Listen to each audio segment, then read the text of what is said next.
CEO of APAICS, the Asian Pacific American Institute for Congressional Studies. Welcome to our inaugural Tech Summit. We're excited to be hosting 2 days of conversations on important issues pertaining to the tech industry. Before we begin, I want to thank our event partners, AARP, Accenture, Airbnb, Amazon, AT&T, Charter, CTIA, Dell, DoorDash, Facebook, Hewlett-Packard, Microsoft, Salesforce, Samsung, Toyota, and Verizon for supporting for what we know will be 2 days of incredible discussions. Before our first panel begins, please let me welcome Fred Humphries, Corporate Vice President of U.S. Government Affairs for Microsoft, to provide welcoming remarks. Good morning, everyone. My name is Fred Humphries, and I'm the Corporate Vice President of U.S. Government Affairs for Microsoft. On behalf of Microsoft, it is an honor to help kick off the inaugural Tech Summit for the Asian Pacific American Institute for Congressional Studies. Let me start by applauding APAICS, Madeline, and the entire APAICS team for putting together a phenomenal program over the next couple of days.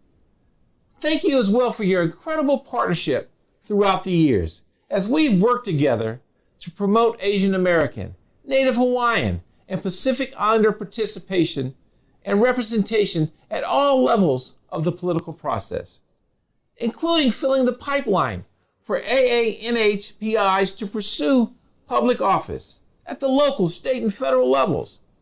At Microsoft, our mission is to empower every person and every organization on the planet to achieve more. That's why Microsoft is proud to partner with organizations like APAICS to spark these important conversations about technology and the role of the AA-NHPI community. I look forward to the panel discussions on tap for today and tomorrow, which will tackle some of the most pressing issues in tech, including access to broadband, diversity, equity and inclusion in tech, and digital skills and workforce training. And I am particularly pleased that Portia Wu, a senior leader with the company, will be representing Microsoft later today to discuss what we're doing to promote gender equity in tech, from Microsoft engineers to our developers to our chairman and CEO. AA-NHPIs are leading throughout our company, and we are inspired by the leadership of APAICS, KPAC, and the broader community. I look forward to the productive Tech Summit and hope to continue these conversations beyond today and tomorrow. Thank you.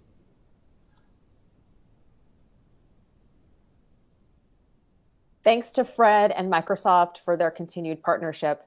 It's now my pleasure to now introduce John Nakahata, Chair of Harris, Wiltshire, and Grannis, who will be the moderator for our first panel, Broadband and 5G, Access for All to High-Speed Internet.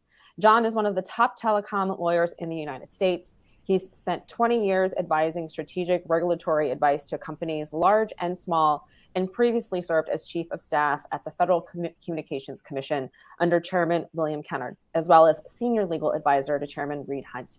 John, thanks so much for moderating today. Thanks, Madeline. And it is my honor and privilege to introduce a woman who really needs no introduction to all of this audience, Congresswoman Doris Matsui. You know, she has been a leader of the Asian American, Native Hawaiian, Pacific Islander community and mentors to many of us for now going on 50 years. A native of California's Central Valley, since 2005, Congresswoman Matsui has represented the 6th District of California, which encompasses Sacramento and the surrounding areas. Congresswoman Matsui is a leader, a recognized leader on technology and internet policy. She is a senior member of the House Energy and Commerce Committee, and very importantly, she serves as the vice chair of the Communications and Technology Subcommittee, which authorizes much of the legislation in this area. She is also co-chair of the Bipartisan Congressional High-Tech Caucus, where she advocates for policies to expand the innovative use of technology across every sector. And she is a co-chair of the Bipartisan Congressional Spectrum Caucus. She has also been a very strong advocate for and defender of universal service programs that focus on closing the digital divide by connecting low-income Americans to broadband. She introduced the first legislation to expand the FCC's Lifeline program to broadband, moving it beyond just voice telephone service. The FCC adopted that change in 2016. We are excited to have Congresswoman Matsui with us here today and thank her for taking time to provide us some remarks on 5G and internet broadband. Congresswoman Matsui. Hi to everyone gathering virtually for APAICS Tech Summit panel discussion on broadband and 5G access. As we continue to get back to a normal rhythm, virtual events like this are still an important part of our collective efforts to put this pandemic behind us. While it should go without saying, it is worth repeating. Broadband access is no longer a luxury. It is a fundamental part of modern life. The stakes for internet access aren't just about streaming videos online or updating social media.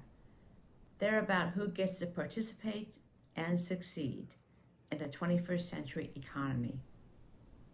And that's why I'm so thrilled to join you today to discuss American leadership in 5G and broadband access. The rollout of 5G presents new opportunities to shrink the digital divide, create new well-paying jobs, and secure our competitive edge. However, realizing these goals will require a concerted effort across industry and the government. First and foremost, we need a national spectrum policy that outlines a clear strategy for advancing the 5G marketplace. The federal government and all of its many agencies must be in agreement about our shared goals and what needs to be done to achieve them. What that means is a better collaboration to prevent unnecessary spectrum disputes and a collective urgency in making underutilized spectrum available for more productive uses. This strategy will help focus our energy on addressing the most pressing needs of the 5G economy, like shoring up our mid-band deficit. The United States continues to lag behind its international peers in making valuable mid-band spectrum available for commercial use. To catch up, a national spectrum strategy could help target underutilized spectrum and encourage federal users to make it available as quickly as possible. We can no longer afford to allow underutilized spectrum to remain gated off from innovators willing to put it to use in new, more efficient ways. And that's why I recently joined Representative Doyle in introducing the Spectrum Innovation Act to ensure we are making as much spectrum as possible available for commercial use while recognizing the needs of our federal users. Our bill lays out a balanced framework for freeing up much needed mid-band spectrum in the lower 3 gigahertz band.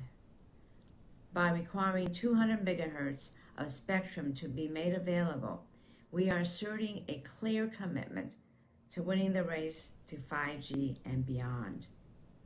The bill also creates a path for new innovative uses of spectrum through opportunistic and flexible access. This bill will help ensure that the United States has a healthy pipeline of spectrum to boost innovation and job creation. But as while we focus on the cutting edge of communications technology, we must also work to ensure that everyone can afford a high-speed, reliable connection, no matter their zip code or income. And that's why I've been working hard to ensure that Congress maintains equity as a central pillar of how we approach broadband access.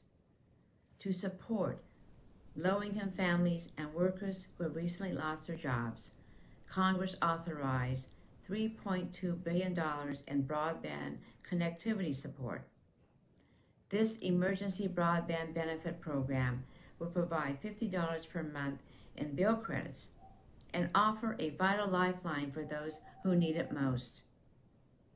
And as part of the Build Back Better Act, House Democrats provided another $4 billion to expand and sustain this vital connectivity program. As negotiations on infrastructure progress, I will continue to push for expanded connectivity support. These topics have been a central focus of mine during my time in Congress, and I appreciate APAIC's ongoing commitment to advancing U.S. leadership in this space. Thank you again for the opportunity to speak, and enjoy the rest of the panel. Thank you.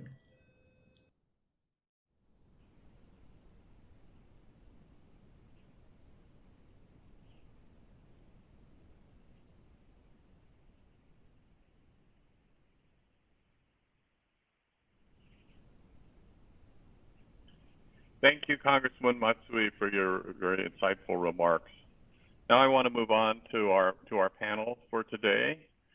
We have a really great panel here today, and want to start with by introducing them. We have Corlett Hannon. She is the Senior Legislative Representative with the AARP Department of Government Affairs.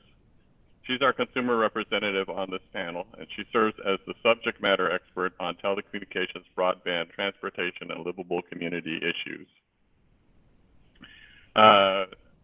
Next, we have Sanjay Udani, who is Vice President for Policy at Verizon, focusing on emergency services and technologies such as 5G. He's a technologist, which means he actually knows how these things all work. In addition to holding a PhD in computer information science from the University of Pennsylvania, he holds 12 patents in network resource management, advertising, and privacy. For a lawyer like me, that's really impressive. Virginia Zegras is Vice President of Legislative Affairs at Charter.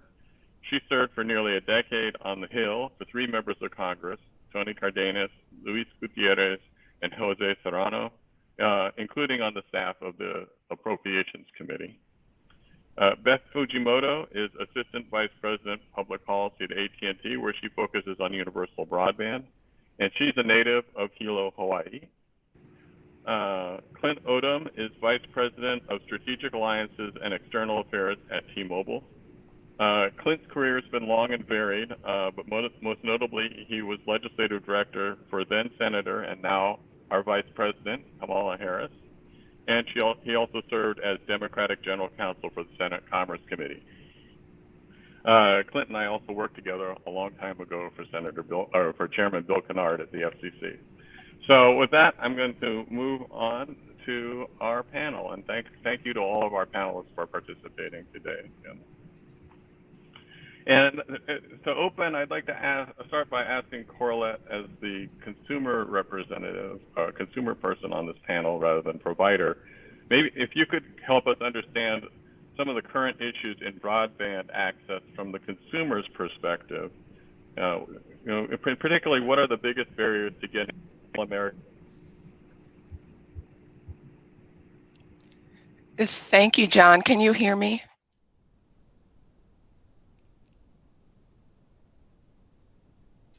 Can you hear me?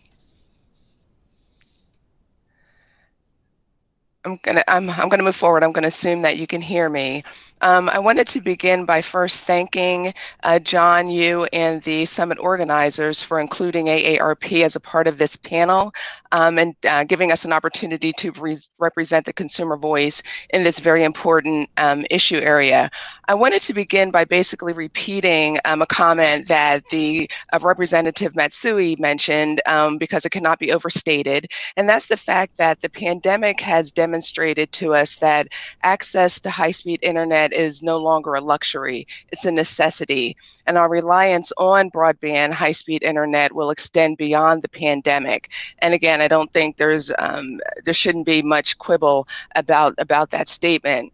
We found that consumer access to affordable high-speed internet is a disadvantage when it comes to folks who don't have access to service when it comes to accessing education opportunities and employment opportunities, when it comes to combating isolation and accessing telehealth services, and the ability for older members of our communities to age in place. And that's a livable communities concept, which means that having access to the internet and other means of supporting at-home needs of older members of our communities, it prevents folks from having to move into institutional settings. And the pandemic has shown that residential care settings have been proven to be high-risk environments. So again, having access to high-speed internet also helps to allow folks to remain in their homes. While we know that an increasing percentage of Americans have broadband connections at home, older consumers continue to lag behind.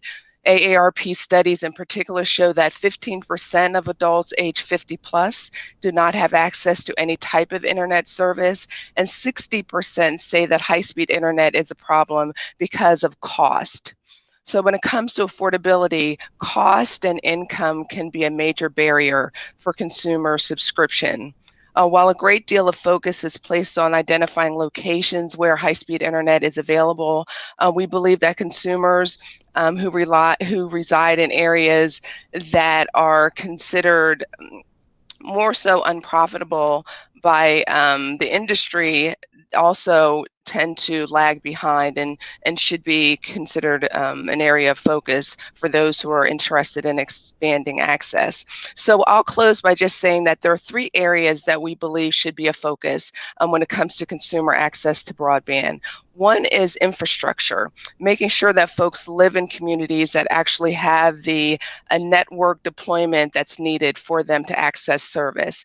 But then we have to go beyond that and look at adoption, which is heavily influenced by affordability of service. And then the third area we must look at is usage of this service when it's available and affordable, and to make sure that consumers have the digital skills that are needed for them to use the applications and other services and platforms that the broadband connection provides, and that they have the equipment and devices to also connect to the internet. So again, thank you for including us, and I look forward to more conversation.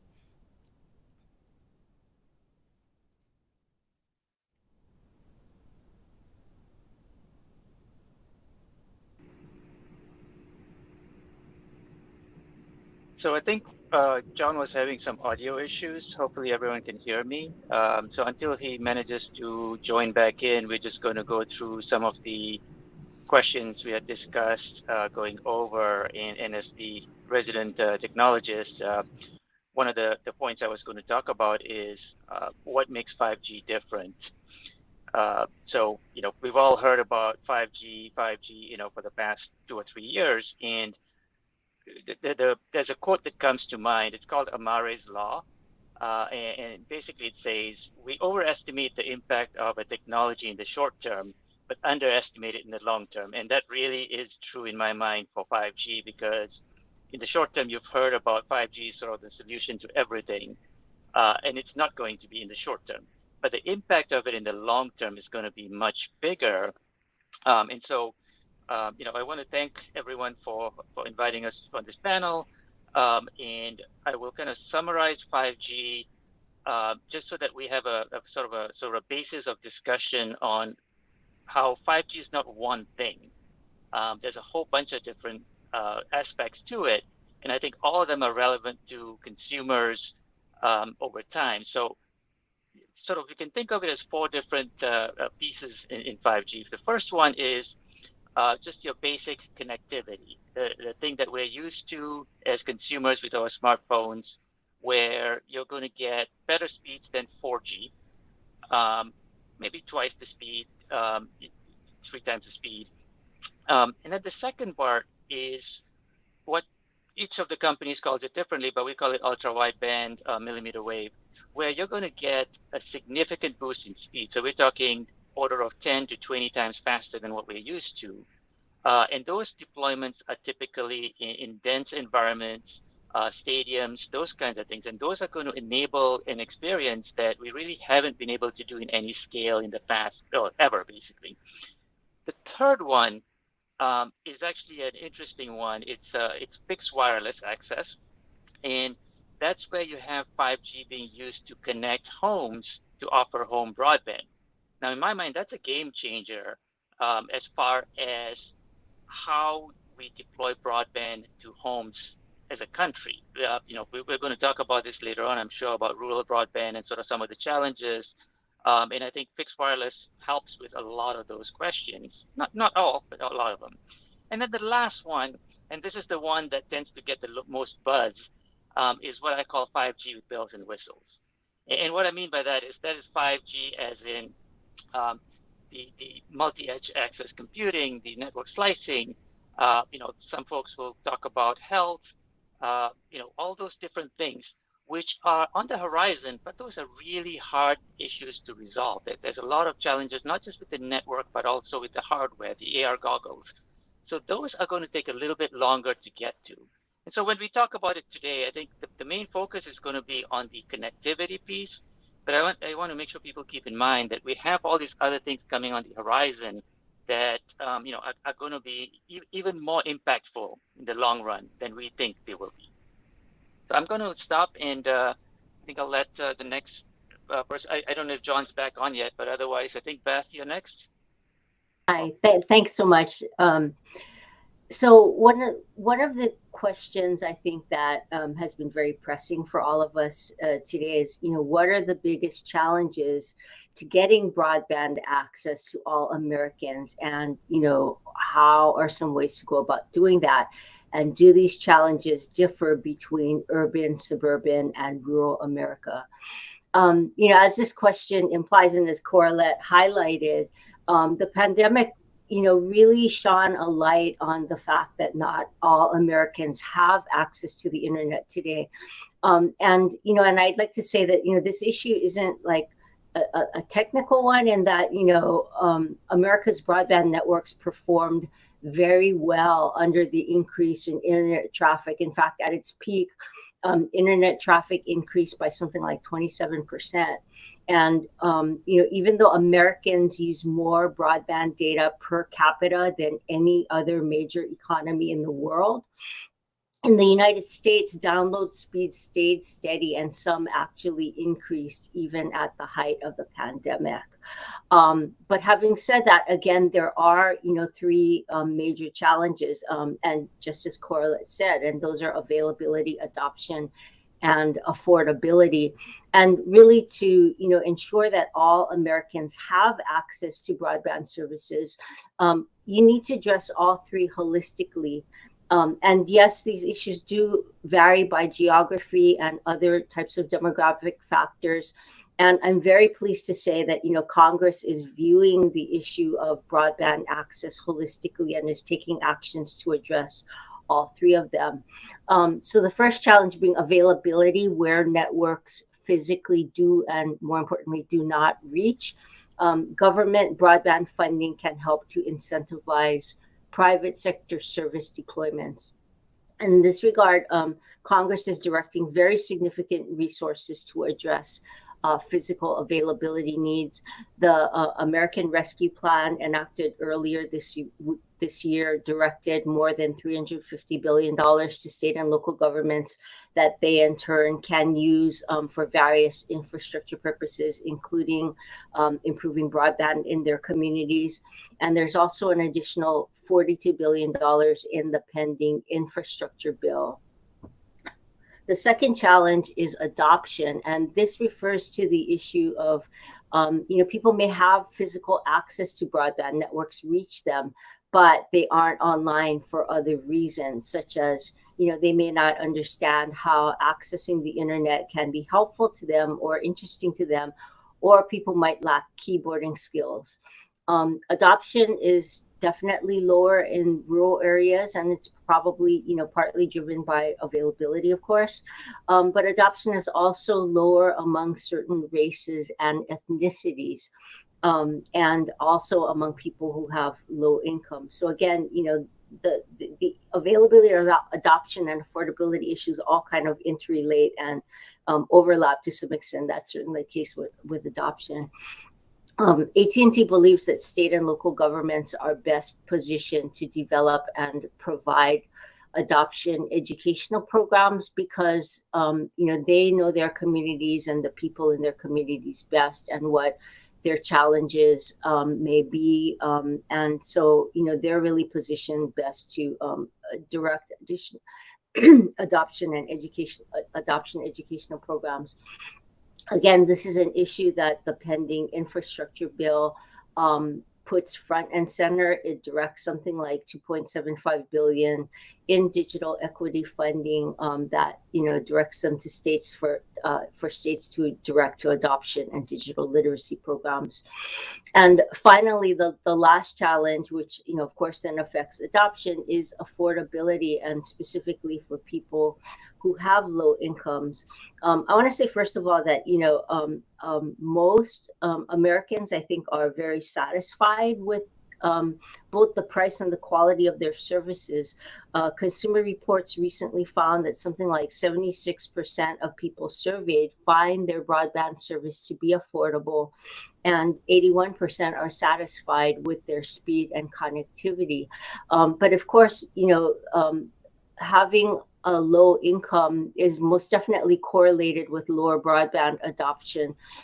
People may simply not be able to afford broadband service or the necessary equipment like computers and tablets. So today, in this regard, many internet service providers, including AT&T, voluntarily offer low-cost services to eligible consumers. We want to be a part of the solution in bridging the digital divide, such that AT&T has a product called Access from AT&T that gets to eligible consumers $10 per month, a low-income home internet service.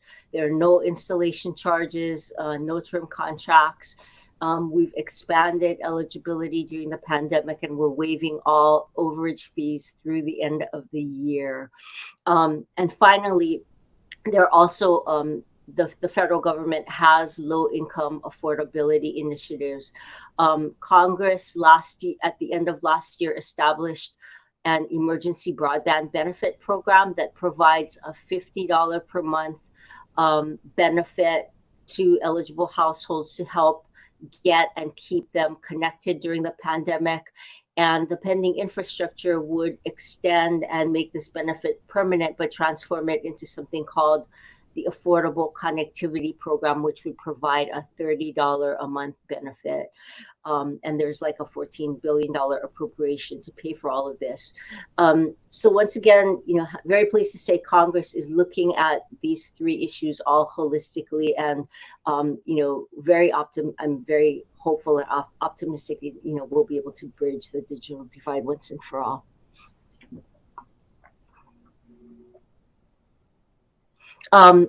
Turning it over to Clint.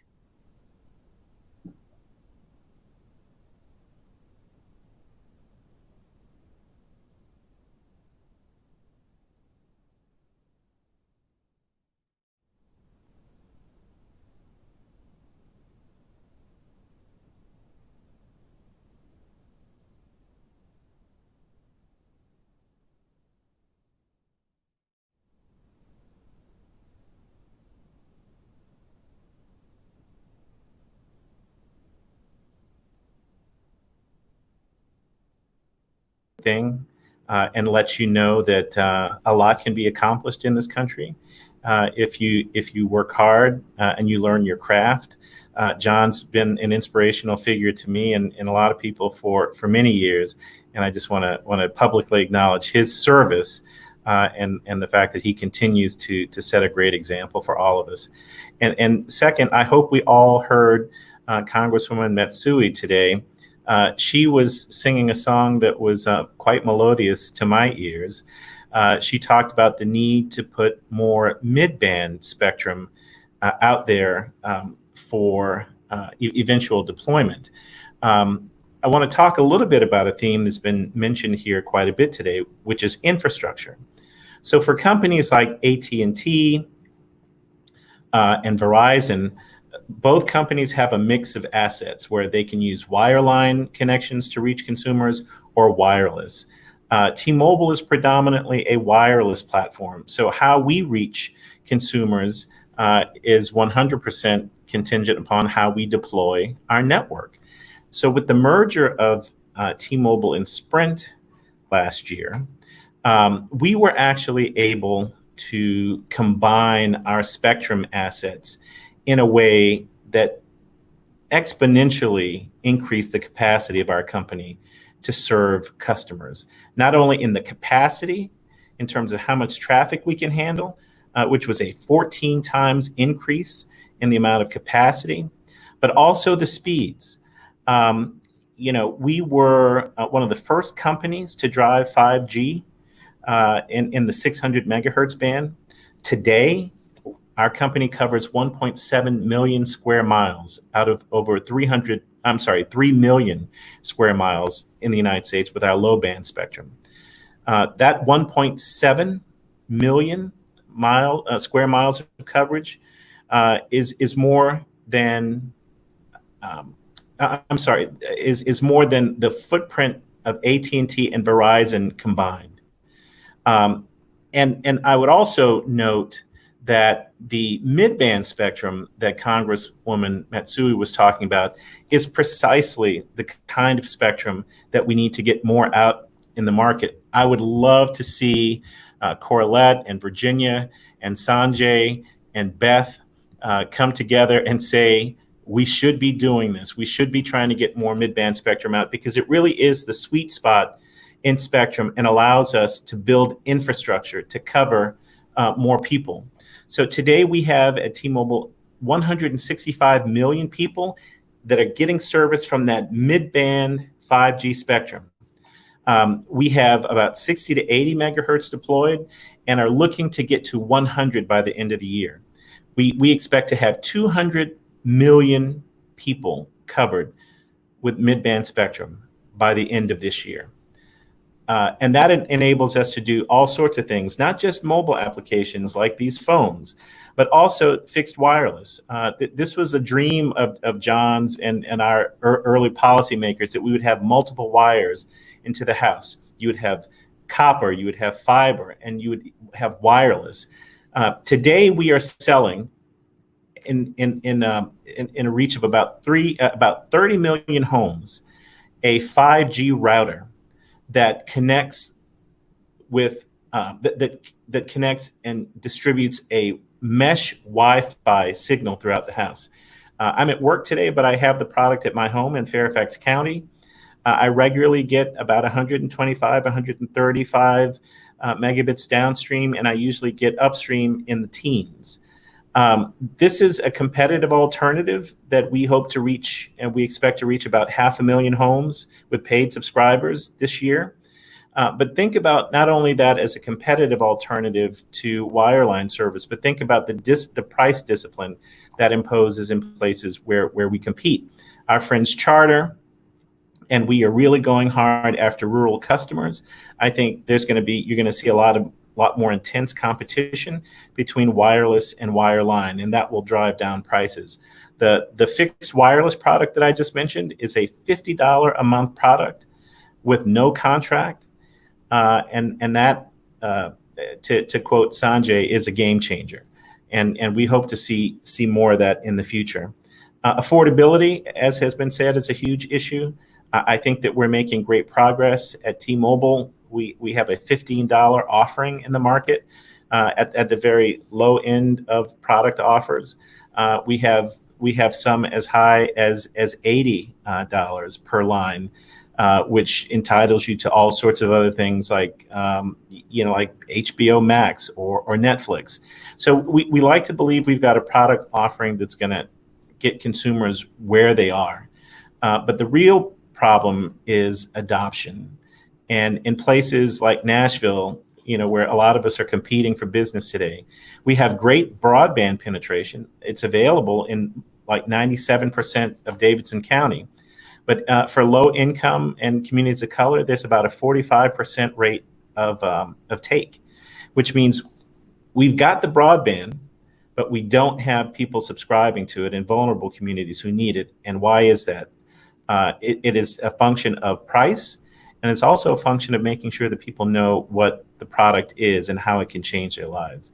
And I'm hopeful that buried somewhere in that legislation that Beth talked about, we can use some of those digital grant dollars to help people understand why broadband is important and help them afford it and tackle two of the real barriers to adoption in the country.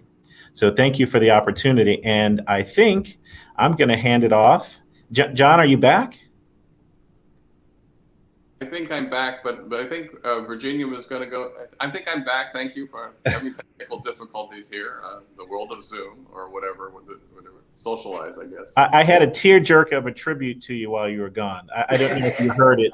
Maybe someone will transcribe it and read it back to you later, but we're happy to have you back. Virginia, I think you were going, at least as I understand it, you were about to go next. I'm not quite sure where we were, so why don't you just take it away? Sure thing. Thanks so much, everyone. Welcome back, John. It's really great to be here, and I have really loved listening to all of my co-panelists who've told some really great stories about how broadband and connectivity and 5G are really changing the game for customers across the country. I'm Virginia Zegras. I'm from Charter Communications. We are a leading connectivity company. We're a cable operator, broadband service provider, mobile operator, serving 24 states, 31 million customers. And so we know a thing or two about how to get folks online and how to connect consumers across the country.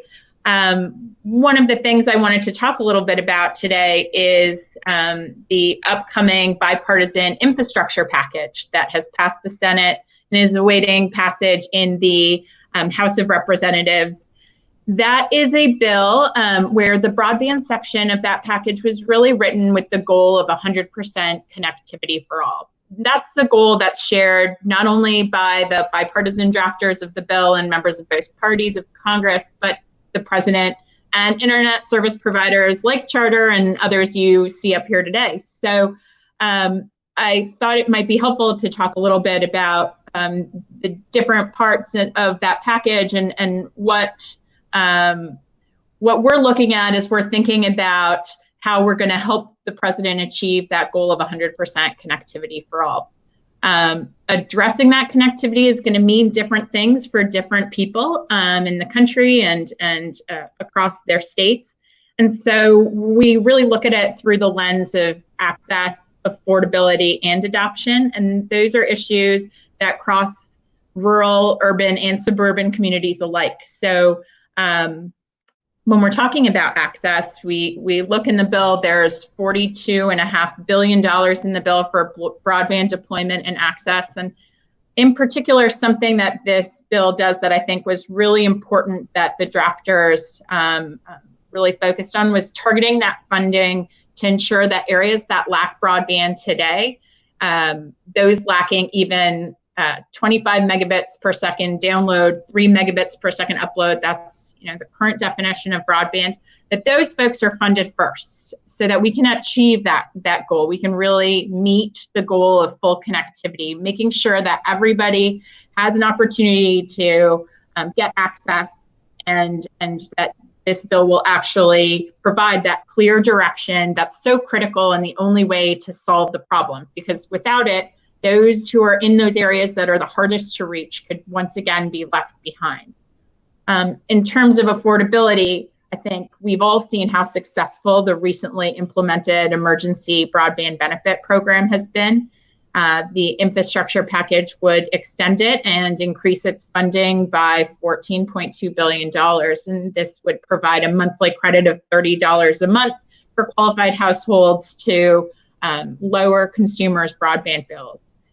The EBB program, as it's known, is something I think all of us up here are participating in. It's been a program that's been very popular with our customers, and at Charter, I think it's something we are certainly participating in wholeheartedly. The bill also looked at digital equity programs and included significant funding to promote digital equity and to also look at fostering inclusion efforts and supporting state broadband adoption efforts. Getting people to adopt broadband is a really complex issue, something some of my colleagues have already talked about earlier in this panel, but they do require wraparound services and a comprehensive look at how to reach different communities and people who are facing obstacles for a variety of reasons. So I think these types of programs will be really critical to being able to help low-income and marginalized families be able to access broadband.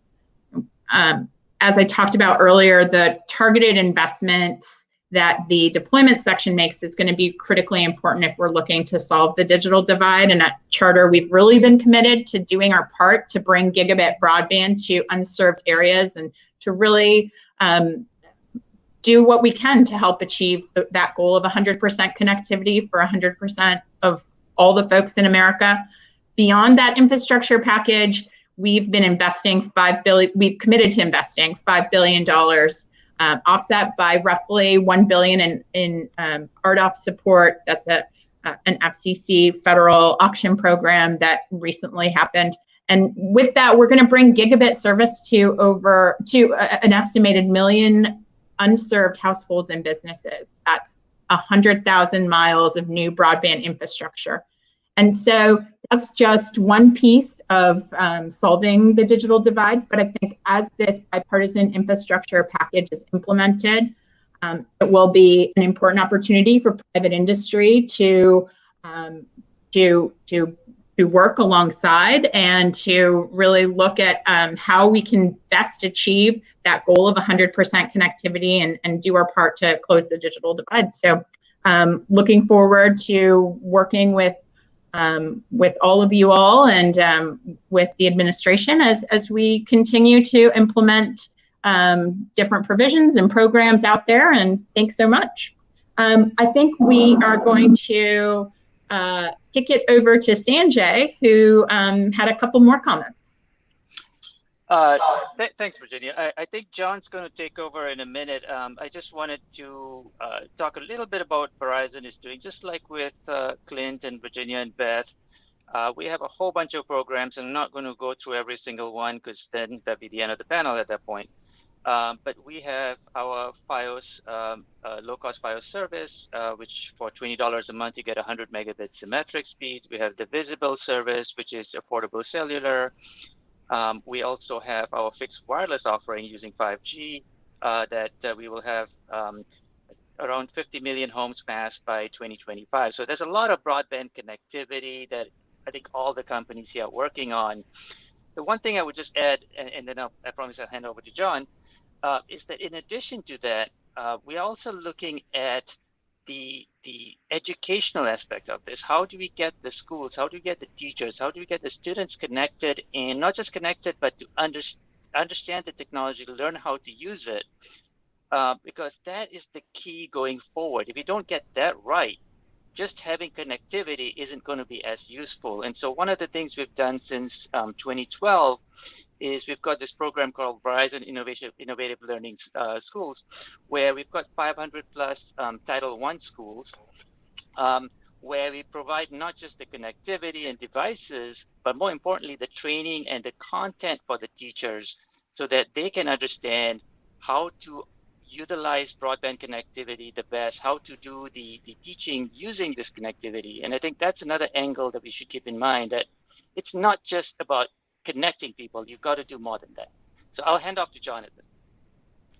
That's a really thanks Sanjay. That's a really interesting perspective. I was wondering if maybe how did that pan out during COVID?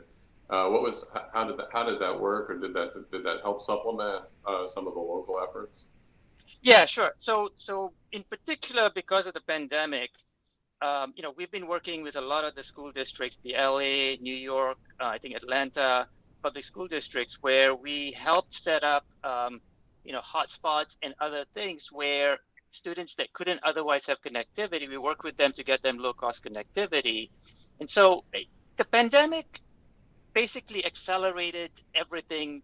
I've heard someone say that all of the remote working, remote conference calls, etc., all of this was going to happen over time, but the pandemic basically accelerated everything from, taking 5 to 10 years to 5 to 10 weeks. So, with the schools, that's what we did. I mean, it was a supply chain issue getting all of the connectivity out the hotspots, but I think we managed to do that, and so I think that's absolutely that was a interesting time. So let me maybe hold on that. Bill, while we're on the education theme, let me focus a little bit and ask the panel. And I apologize if you may have spoken about this before while I was having my technical difficulties. But one of the programs that was enacted by Congress, and I believe is in one of the packages. I can't remember whether it's in the infrastructure package or the other package. Is an extension of what has been called the Emergency Connectivity Fund, and it was really focused on working through the schools to connect low-income households, and particularly low-income students to the internet. And I know there's been some other innovative things done in Chicago and Los Angeles, focused on, among others, kind of using the schools to procure connections in bulk on behalf of their students as a way to help connect. John, I'd like to take a crack at that one just briefly. T-Mobile has connected about 3 million children, school children, K through 12, especially those who have been most vulnerable and most at risk for not being able to afford broadband access. Between our Project 10 Million, which is a $10 billion investment that T-Mobile has made to distribute 10 million 5G hotspots and free connectivity to children whose families participate in the free or reduced school lunch program, and the programs like ECF. We're actively getting hotspots out there, which are particularly helpful for populations that are moving around a lot. Fixed wireline broadband is great when you can get it, or when you're stationary for a long time. The pandemic has disrupted a lot of traditional lifestyles, and people are moving around, so that mobility and connectivity is really important. And there's some other wonderful programs, and I want to let everybody else talk about theirs as well. Somebody else want to pick up before we move? I can go. So AT&T, partners with something like 20 national Asian American Pacific Islander organizations and about 50 AAPI organizations in total, supporting a number of programs focused on digital literacy and closing the digital divide. One thing I want to highlight is that in partnership with Connected Nation, AT&T also announced the selection of more than 100 organizations and schools across the country that are receiving free wireless hotspots and wireless data and content filtering services. So we expect to reach more than 35,000 students with this connectivity, including some of our nation's most vulnerable students, such as English language learners, many of whom lacked access to the connectivity and devices required, to learn, when, in the immediate aftermath of the pandemic shutting everything down. One of these organizations, for example, is the Hmong American Peace Academy, or HAPA, in Milwaukee, which was founded to preserve the Hmong culture while helping students to become active and knowledgeable citizens while thriving in academics.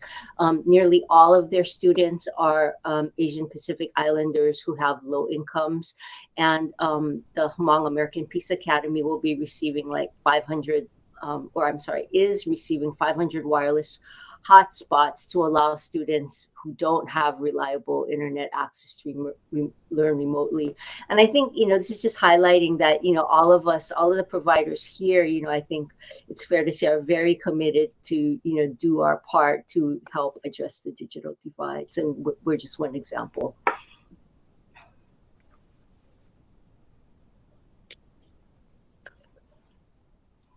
Yeah, we are all working really hard on solving these issues, but you'll notice a theme here that there's not one kind of broadband that's the right solution, right? So I was one of the architects for fiber to the home. So I love fiber, but you notice that, we're talking about fixed wireless access using 5G.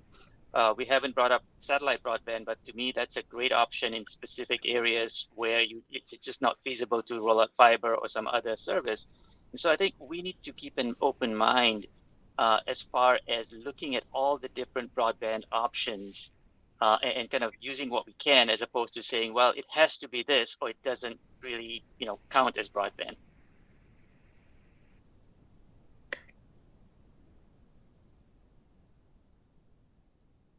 Product that will take time to deploy. And in the meanwhile, those folks aren't getting the same benefits that those of us who live in more urban areas are getting. And I'm talking particularly about Native American tribal lands and communities. I'm talking about Black and Latino and Asian American communities. We often think of rural areas as not being having large populations of people of color, but that is just not true. And so I finish where Congresswoman Matsui began. If we want to see more fixed wireless, if we want to see more 5G connectivity on tribal lands and in rural areas, it's imperative that that mid-band spectrum that the Congresswoman talked about get out in the marketplace as quickly as possible. And I certainly hope that's something that Charter and Verizon and AT&T and the public interest community could come together and say, we've got to do as quickly as possible. I just, on behalf of our company, just really want to thank you for the chance to be here with you today. And John, I'm going to play back the transcript of my tribute to you earlier, so you can, maybe we can get you to tear up a little bit.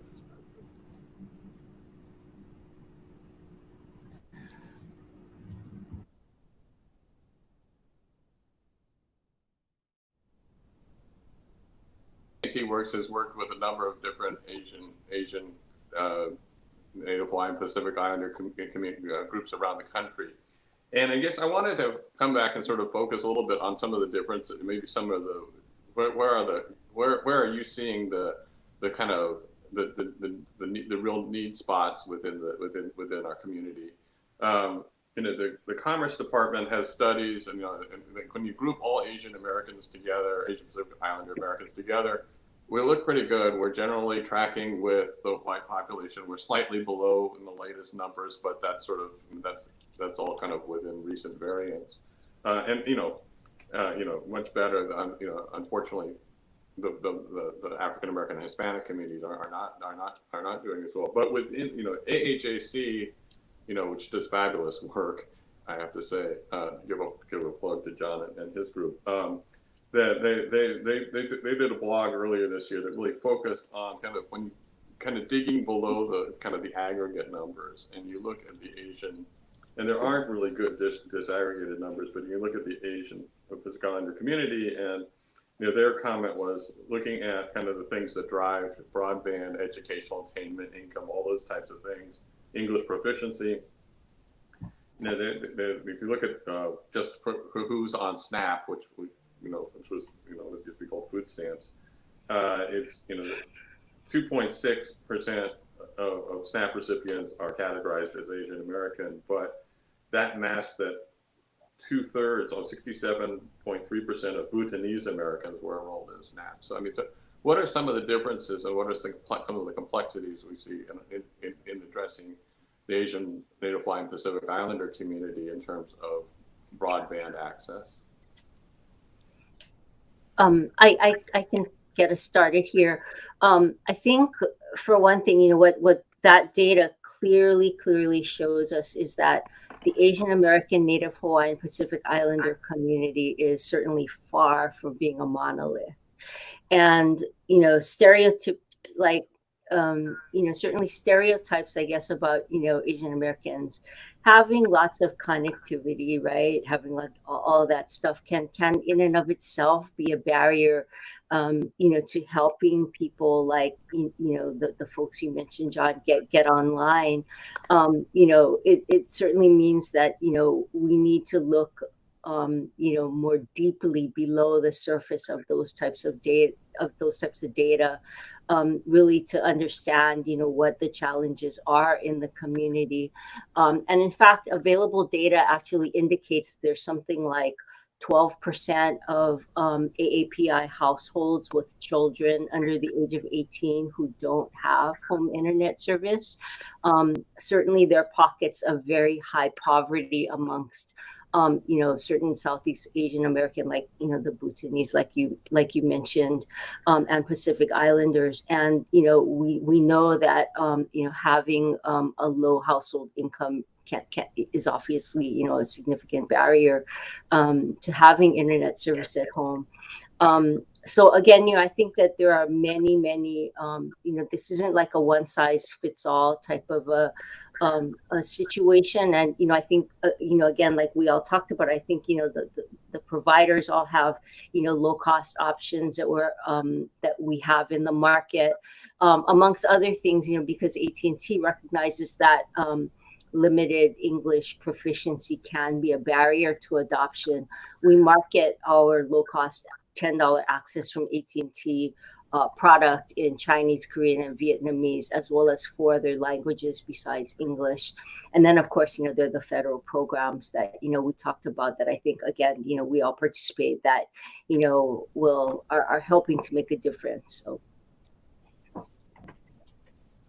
Anybody else want to jump in with a comment? I absolutely co-sign everything. Maybe Coralette, are you back on? I know you were kind of having. I'm on. I was wondering. Can you hear me? Yeah, I can hear you, and I was maybe bring you back into the conversation here, and I apologize, I didn't get to hear what you were saying at the beginning because I wasn't hearing anything. But maybe I don't know if you have some reactions to what you've been hearing and sort of and thoughts along the lines of some of these issues of how do we move forward with broadband and improving. Sure, I did, and I hope. Yes, thank you. And I apologize, I did drop off for a second, so I'm hoping that you can hear me still. I did want to talk about 2 things. One is I wanted to mention the importance of education. And obviously, AARP supports school-aged children and their families having access to high-speed internet, but we also don't want to lose sight of the importance of education and digital training opportunities for older consumers as well. Provided by organizations that can speak in terms that older consumers can relate to, and then also having those digital development opportunities available in locations that are accessible and that are familiar to older members of our communities, whether that be in senior centers, libraries, or again, other places that are familiar to older consumers. And I did want to just highlight, as I know that other panelists were going around and talking about specific programming that they offer, I did want to share that earlier this year in January, AARP launched a new affiliation with an organization called OATS, which stands for Older Adults Technology Services, and they provide a multitude of training opportunities for older consumers through their Senior Planet programming, and I would encourage folks to take a look at that. The other issue that I wanted to touch upon, build upon, I think what Beth was mentioning earlier about getting more data to help us understand how not just older consumers, but how diverse members of our consumers interact with their internet service and the types of, again, program offering that they need, other outreach that they need to understand how relevant broadband access is to them is needed as well. So again, I just wanted to plug the need for more targeted data so that we actually have the information that's critical to make informed decisions on behalf of consumers and members of our communities. And Coralette, what are you seeing as sort of, maybe you answered this question earlier, and I apologize if you did. What are you seeing as sort of the reasons why people aren't connected, particularly in the older demographic, which I got to say has increased a lot in kind of online access over the last few years, right? Yeah, and I think the pandemic has played a major role in older consumers accessing or taking advantage of accessing broadband where it is available to them.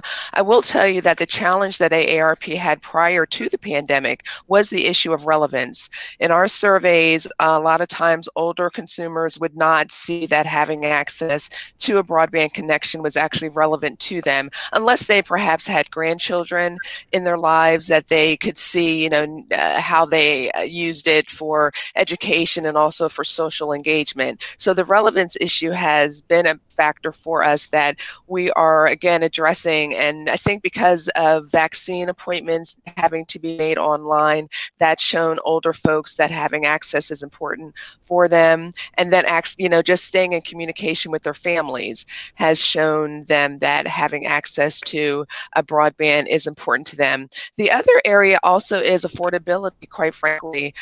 The most recent EBB data that we've looked at showed that over 40% of the subscribers to the EBB program have been over the age of 50. So that shows us that the affordability issue is an issue for older consumers. So again, the affordability issue is a factor for older consumers. The relevance issue is a factor, and having the digital skills to utilize the platforms that are offered on broadband connections is important as well. That's great. So I think as a last, before we go to audience questions, maybe I just ask the panel sort of, we have various state and local officials in the audience, and sort of what recommendations would you be making to them as ways that a lot of times the discussion focuses on the federal level, and certainly some of these big subsidy programs do, but what can state and local officials be doing as well to promote both broadband and also 5G and also the adoption questions? Yeah, I might take a crack at this. There are far more elected officials representing rural areas than there are representing urban. So I think taking a look at the assets and resources available in your communities, all of the carriers, all of the ISPs on this program have really good programs, affordability programs that you should explore. And I'm happy to leave my name and contact information for folks to follow up with me. But we have programs at T-Mobile where first responders are eligible for free connectivity. That if you're an EMT, firefighter, police officer, we have programs also for students K through 12.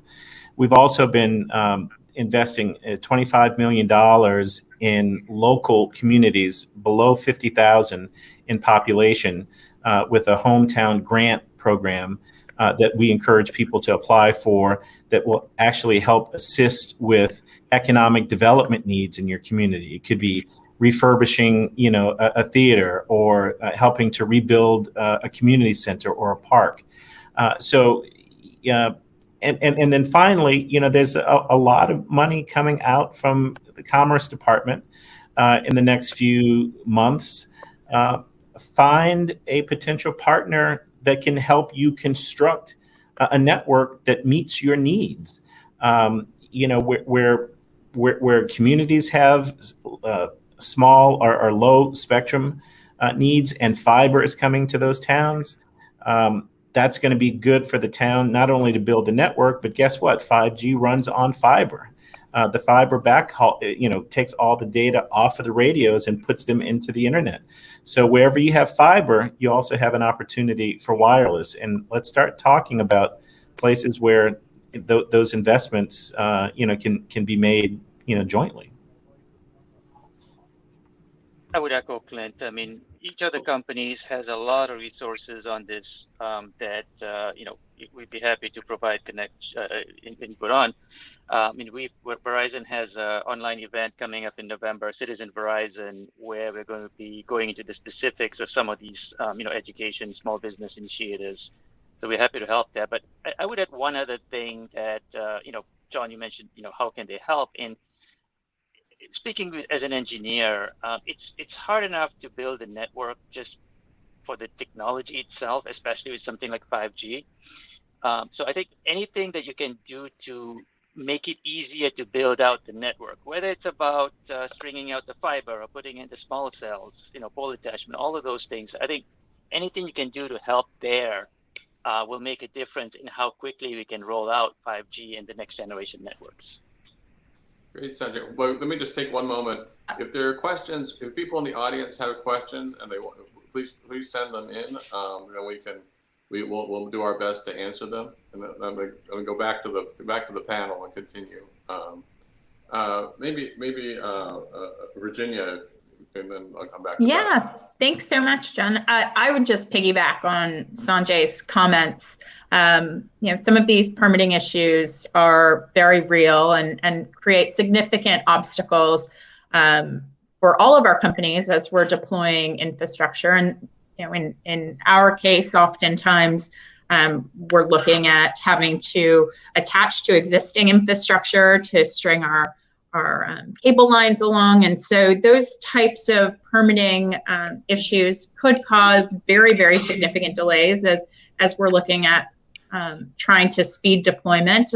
And so I think as we are working with local governments and with other infrastructure, other members of the sort of larger sort of broadband and wireless infrastructure community, I think it would be very incumbent on us to be looking at how we can reduce some of those obstacles and just make it easier for us all to be deploying so that we're getting that connectivity out to consumers as quickly as we can.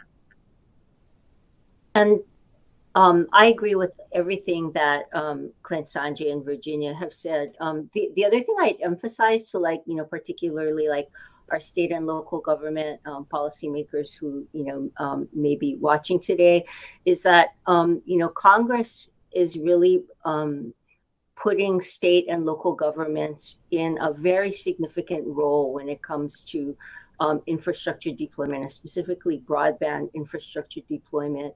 The huge amounts of funding that have been made available through the American Rescue Plan to state and local governments, as well as the more than $42 billion to address broadband deployment in the infrastructure bill. These are really game-changing amounts of funds and can really have a significant impact on broadband deployment in your communities if they're directed wisely. So from that perspective, AT&T would recommend that state and local governments incentivize private sector solutions to the extent possible by utilizing competitive processes like RFPs to direct deployment funding. Competition, amongst providers will just help to ensure that communities get the most bang for their buck in service deployments. And, using processes like RFPs will also help to ensure that, the proposals you get back are customized to meet, your community's unique needs. And perhaps more importantly, incentivizing private sector deployments can best achieve efficient deployment at the least taxpayer risk. The private sector has a proven track record of broadband investment and innovation. I think, according to U.S. Telecom, the industry's invested something like $1.9 trillion since 1996 in broadband. And so, we've got a proven track record. And the other important issue is that, by incentivizing private sector deployments, you'll get multiples of the government's investment through private sector matching dollars, which, can ultimately then get, more homes and small businesses connected than might otherwise be the case. So, for example, AT&T was very recently awarded funding by Vanderburgh County, Indiana, to bring fiber to the premises to about 20,000 homes and businesses.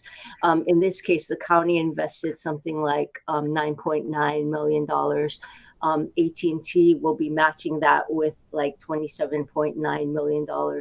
again, multiplying the government funding that the county has made available to the project.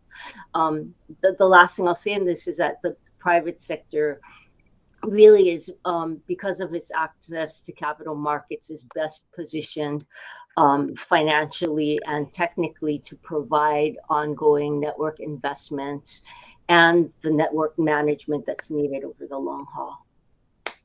Thank you. Great. Thanks, Beth. We have a first question from the audience, and maybe I'll cue this first to Corlette and then others can chime in, but on an advocacy level, how can community members contribute to these initiatives?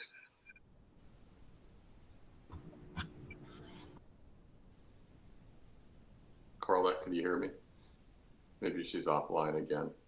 Can you hear me? I'm here. Okay. So Can you hear me? I'm here. Sorry. Okay, sorry. Technical difficulties. I would just say initially, I would encourage folks to take a look at the National League of Cities actually has a website that they've created that is a clearinghouse of how local communities are using their American Rescue Fund Act monies, so the ARPA monies, and I would encourage folks to take a look at how your community may currently be making decisions about how they're utilizing this pool of funding that's coming to the local level, and then that could inform your advocacy engagements, because that again would show you who the players are in your community that are playing a role in how broadband infrastructure and other aspects of service are being addressed in your community. I would also encourage you to take a look at other organizations that are engaged in this space. Again, AARP being one. We are engaged not only at the state level, but we also engage in advocacy at the local level. So we also are a stakeholder that you could potentially reach out to collaborate with to identify opportunities for advocacy engagement. But again, I think that National League of Cities website would be extremely helpful. Do others have suggestions? Yeah, I think the political process, for grassroots community organizers is still one of the most effective ways to be heard. I live in Virginia, so I'm being bombarded with gubernatorial race ads right now. And I'm actually hearing in the ads people talking about broadband connectivity. There are a handful of issues that come across in these commercials, and broadband is one of them. And that comes through because of the work of local advocates. And again, there's a ton of money coming from Washington that's going to cities and states to fund broadband projects. And when communities are prepared and have a plan for when that money arrives, they can actually build projects that are sustainable. We kind of blew this during the recession in 2007 and 8. We didn't really have a plan, but we had money and we pushed it out. And there aren't a lot of broadband projects that are still alive today based on that funding. With a little bit of planning and community work at the grassroots level, we can find broadband projects and fund them now in ways that we just haven't been able to in the past few decades. Anybody else? I would make one observation also, which is talk to your local community institutions about how they are they even aware of some of these programs? Are they utilizing them? We talked about the Emergency Connectivity Fund a little earlier. That's focused on school districts and libraries. There's telehealth programs that are focused on healthcare institutions. The localities, as Corlette and Clint were just mentioning, localities and states have control of a lot of deployment money. I mean, there's a lot of need to make sure that the attention is getting focused on at each of the other governmental levels. We've got another question from the audience. The question specifically is, will the focus on increased or 100% network access potentially lead to vulnerabilities in the networks? And maybe the second, maybe I'd add on to that, and maybe does it raise any additional issues like privacy or security for individual consumers? Maybe if Bill could help address that. Sure. This is Sanjay. I can talk to that. So there's two angles to this. One is from the network perspective. As you increase the number of devices, the number of networks, obviously the threat surface increases.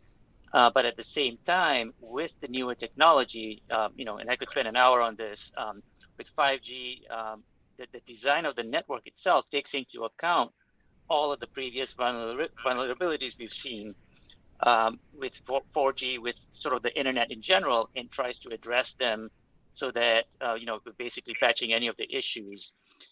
So from a network perspective, yes, you're going to see more challenges, but then at the same time, the network is getting smarter with some of the software-defined networking and so on. We can react a lot quicker to address any issues. The second part of this, I think, is the critical one, and Corlette and others can probably address this also, is how do we educate our consumers about some of the dangers, some of the security issues that come up when you have, caller spoofing, or when you have, people who are trying to pretend they're not, they're trying to pretend they're Verizon when they're not, and so on.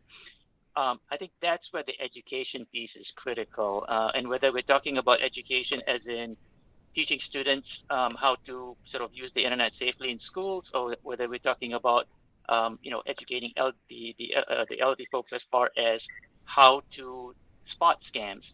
I think that's going to be a critical piece as we get more and more people online, especially the ones who have not been exposed to the internet in the past.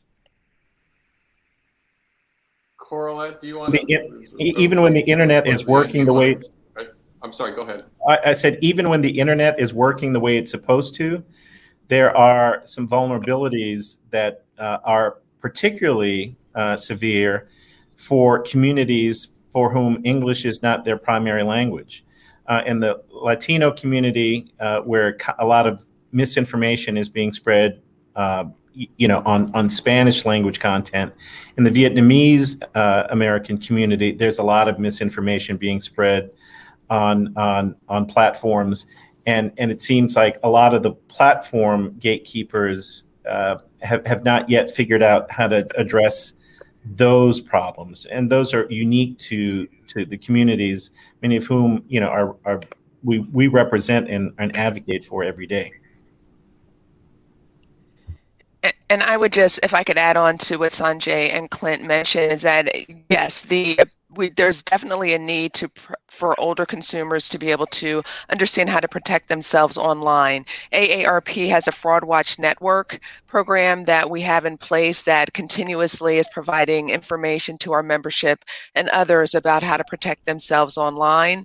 And then the OATS organization that I mentioned earlier, in their portfolio of programmatic offerings, they also provide classes that teach folks how to protect themselves online and how to protect their privacy. So this is an ongoing issue that AARP appreciates and that we are engaged in. So thank you for bringing that up.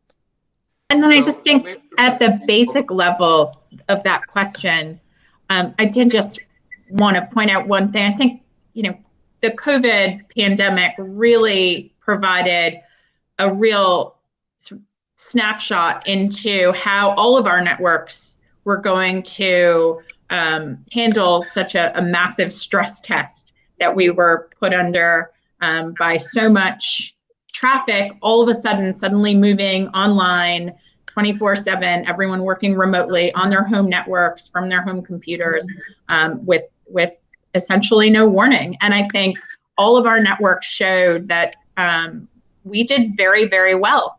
And our networks handled the increase in traffic with no signs of congestion. Our networks were ready. And a lot of that was really because of the significant investment private industry and all of our companies have made over the years to make sure that when the moment struck, we were ready and we were able to deliver for our customers. And I think our companies are all going to continue to do that at Charter. I know we are certainly planning for and have continued to be investing in and upgrading our technology to plan for the future. And I think we're all going to continue to do that. So I don't have concerns about our ability to continue to meet and exceed consumer demand.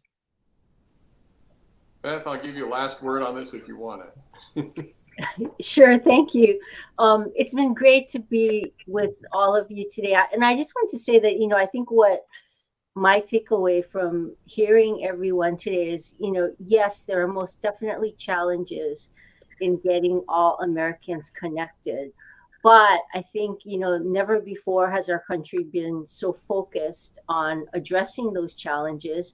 And certainly, you know, I'm seeing an amazing commitment from all of us here today to address them as well. So I think there's a lot of reason for optimism. So I thank you all for allowing me to be a part of the panel today. Well, I think on behalf of everybody, I'd like to thank all of our panelists for doing a fabulous job, and for me particularly for picking up and adapting very quickly to my technical difficulties this morning. So thank you very much. I think it's been a fabulous panel. I hope that for APAICS, it looks like a great conference, and I hope the rest of it goes well. Thank you, everybody, for your participation today. Thank you. Thank you.